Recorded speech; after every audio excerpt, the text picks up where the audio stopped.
they treat the guests and visitors like crap, but you got people in the church that's sleeping with each other's wives and husbands and doing whatnot, but they're getting praised and singing on the choirs, right, leading choirs and leading praise and worship and all this and that.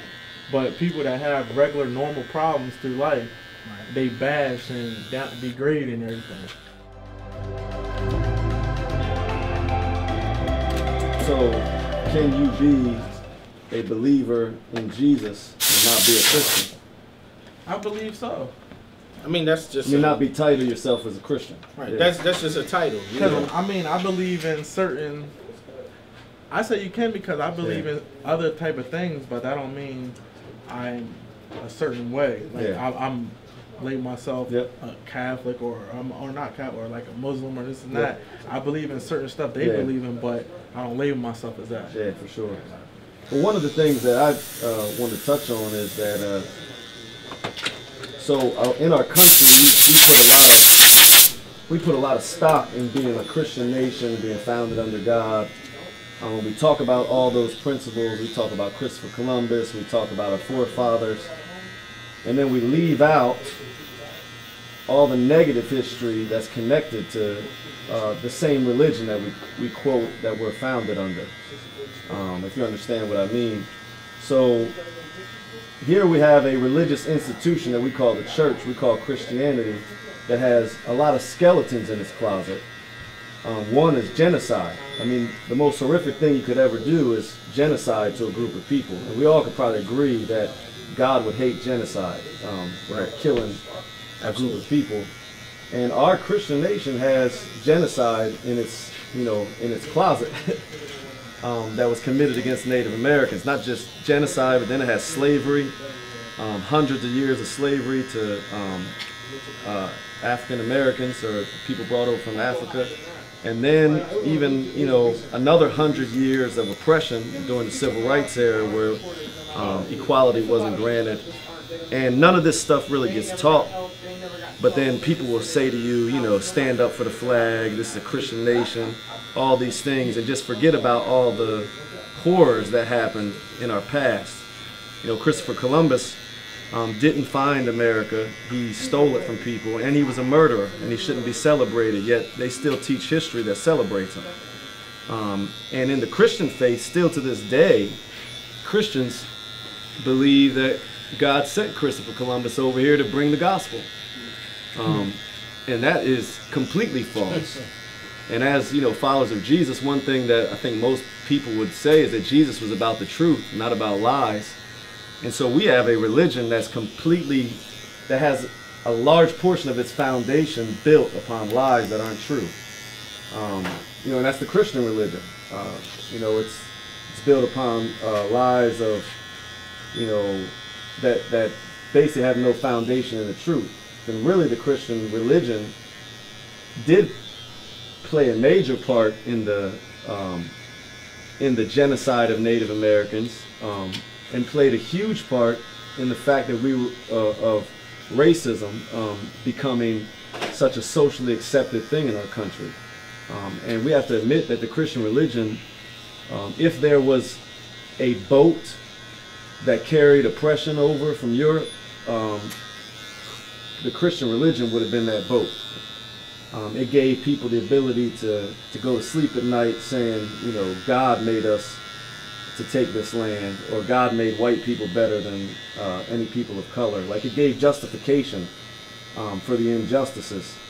And so I would say, like, for someone like me, or even any person, that you started coming to the knowledge that, hey, this Christian religion, this institution murdered people and did all these things, I think it's a good thing to step away from it, to get away from it and say, I'm no longer going to be a Christian because I need to redefine, what it means to follow Jesus. And for the last 500 years, Christians haven't really been a role model for what it would be to follow Jesus. You kind of understand what I'm saying with that. Like, do you think, what do you guys think about, like, actually believers taking a step away from the Christian institution and saying, we're going to reinvent or redefine what it means to be a follower of Jesus? What do you guys think about that? I really feel like, especially in this day and time, there has to be some type of shaping in, you know, especially with evangelism and reaching out to this generation. This generation isn't going to put up with some of the same things that were put up in the past, and the only reason that is because this generation is wiser. They do have some weaknesses, but they also are wiser. You can say whatever you want to say, and you know they can look in their iPad or their phone, and they can Google whatever it is that you said and try to fact check it. Right. And you know, at this point, you just can't tell people do this because I said do it. In the past, religion was based on that. It was based on hearing from a man and receiving it as if it was God, and then, you know, evolving to hearing it from a man and treating that man just like God.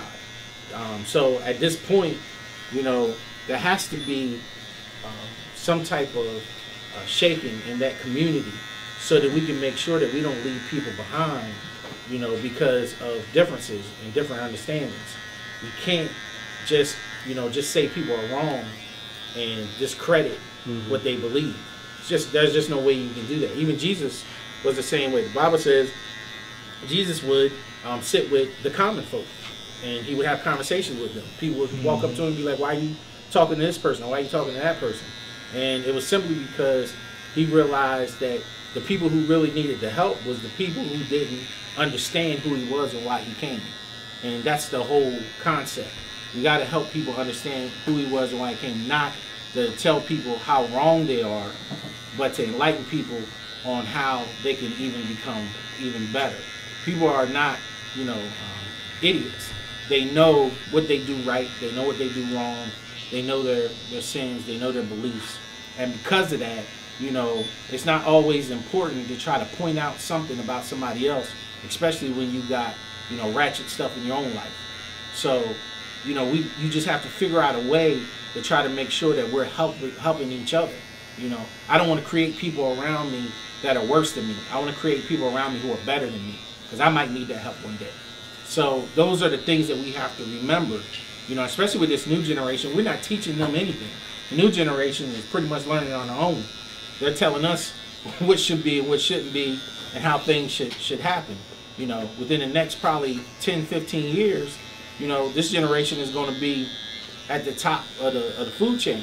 You know, the crazy thing, like, I was just talking to somebody, like, the other day, and, like, if you really look, like, all of the religion stuff and Christianity and the Bible and everything, our culture in Africa, it really wasn't existed. It came to black people and stuff when slavery came. If you was found reading any type of book trying to learn how to read anything, you was punished, killed, and this and that. The only literature that they would try to teach you and everything is what? The Bible. They used it, the Bible, to manipulate black people. They said different stuff like black do this and do that, worship this person, to manipulate, to get in your mind, to the slave mind, to worship their master. So it's hard when you look at our culture. It's almost feel like you're not supposed to believe this and this and that because it was written by a white man, this and that. But it's still the same today, though. Oh, I was just saying that, like in the world, like my experiences with different things with people, like you mentioned, like people can have tablets and kids can go look stuff up. Well, I know there's some still controlled households. Right. You know what I mean? Where kids don't have access to that stuff. So it's like what I tell you is what I tell you. Right. You know what I'm saying? And you're raised to believe that. Limited interact, like you go to school and you interact with the teachers, they take you this, take you that. You probably sit in the back like, right. That's not true because that's not what my parents say. Absolutely. You know what I mean? Like that's not the stuff that I get from the people that I trust every day. You know what I mean? And it's just like when the military, like I met kids that their first interaction with, you know, with black people, African Americans, was in the military, and they're like, because their parents kept them away from, you know, say other races, and then when they showed up, they like call home like, Mom, like I met this guy, you know, so and so, sergeant so and so, or private so and so, whatever, like black guy, like it's the coolest person I ever met. You know what I'm saying? And then like, and then they find like kids to kind of open up and get to see what the world is really about and understand like I was kind of sheltered. You know what I'm saying? So it was the same thing with the religion. Like you don't really, you just believe what this man is saying, just because what the man is saying is not necessarily, you know what I'm saying, what's real. You know what I'm saying? Yep. There's so many people out there, like you said, will brainwash you and just tell you what they feel. You know what I'm saying? Like, what's it? Affirmation, right? Right. Affirmation, whatever you believe. You know what I'm saying? Believe it to be, not what it really is. You know what I'm saying? Absolutely. So these days and time, like I said, that's why we have such a disconnect when it comes to different things in this world, is that so many people are sheltered from what's real and being able to see it in so many different ways and kind of like taking it in for what it really is to them instead of like what it is to other people, feeding it to you. You know what I mean? Bobby, you got any concepts on religion, like what you think about it and your point of view? I don't really. I kind of was taking in what y'all were saying. I really, the funny thing is I'm kind of like right now on a path where I'm trying to figure out what I feel like is true and what I feel like is That's good. written by man. Right. So I That's really good. have a hard time speaking on it at this current moment. Like I kind of just stepped into this probably like in the last 8 months. Right. You know what the weird part is?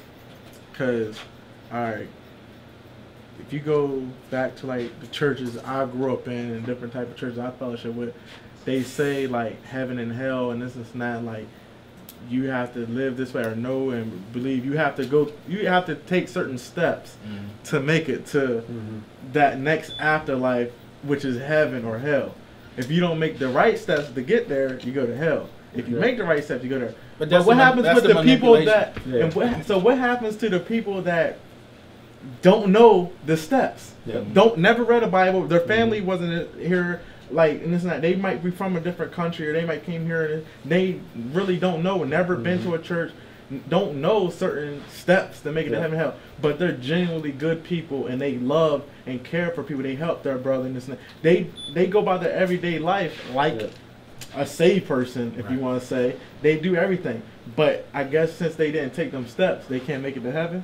Sometimes it's hard to, like, you don't want to say you don't believe when you raised up, but sometimes you get confused because you feel like you've been trained to believe that you have to do this and this and that.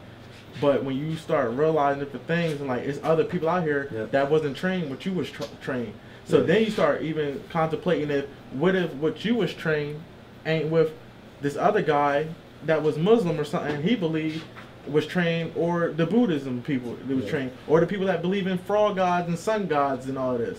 Like, is there so much stuff out here that so many people that brought in that you just don't know? Yeah, and I think the biggest thing is that has been lost is people don't seek truth anymore. Right. So they just go with what they've been heard. I mean, probably all of us have heard the saying from older people back in the day, or the way it used to be. And they'll talk about how, like, it used to be so great back when people used to live right and do right. But then they forget that they used to, you know, lynch black people, you know, and murder them and kill them. And they used to kill Native Americans. And things weren't that great back in the day for everybody. And we kind of take that approach to religion and just say, well, if they taught it to me, that means it was right. And, you know, a lot of that stuff really is evil that comes with religion. And having that perspective of seeking the truth. Like, individuals have to go after the truth by themselves. And that's actually what the Bible teaches. Work out your own salvation. It doesn't tell you the preacher to work it out for you, or the, you know, Pentecostal religion or Baptist or whatever. It says for individuals to work it out. And, for yourself. And a lot of people forget that it was the institution of religion that killed Jesus.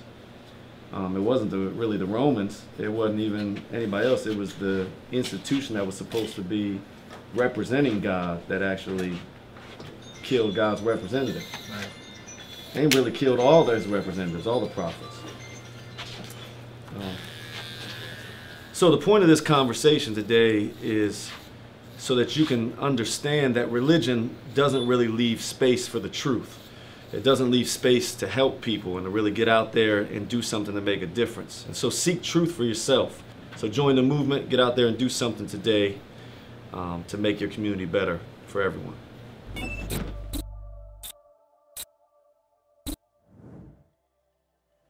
Hey guys, if you enjoyed this video, hit the subscribe button, drop a comment, give us some feedback, shoot us some other ideas of videos you would like to see in the future. So get out there and join the movement, and do it today.